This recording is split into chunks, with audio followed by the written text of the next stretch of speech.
When applying psychoanalytic theories to the children in the classroom, so activities are, that typically categorized into either behaviorism or what we call the cognitivism. So why these two includes here in psychoanalytic theory? So when behaviorism and cognitivism are understood, so we, the teachers, the educators, or the one who teach the learners, the parents, and psychologists can attempt to answer some behavioral disorders. So what we call the behavioral learners, the behavioral disorders of the learners from a social conditioning and chemical perspective.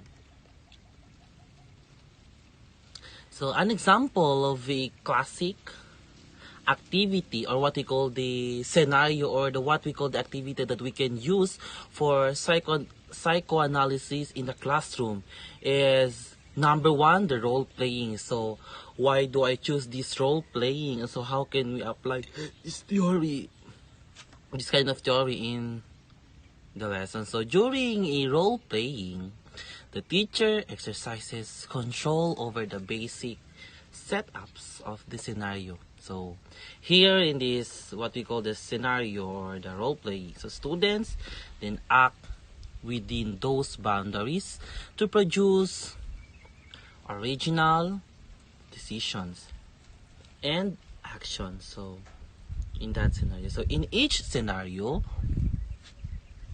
the student knows there are things she should, or what we call should not do.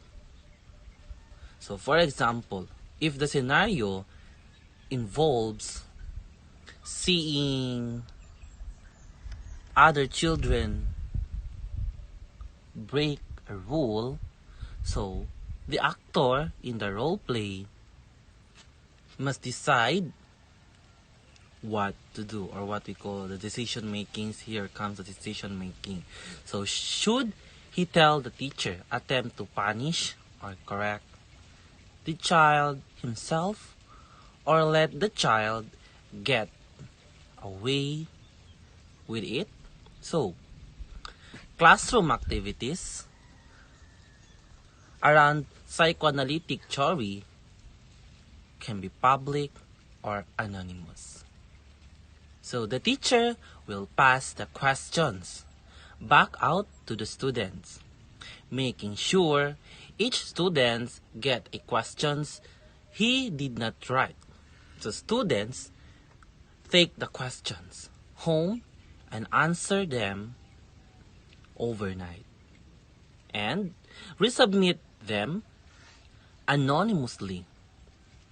So the teacher then reads them aloud for class discussion. So this is the meaning of psychoanalytic theories by Freud. So this kind of what we call, I use this kind of setup so on how this could be used in the classroom scenario. So that is the use of psychoanalytic theories in classroom discussions, or what we call the teacher and the learner discussions inside the classroom.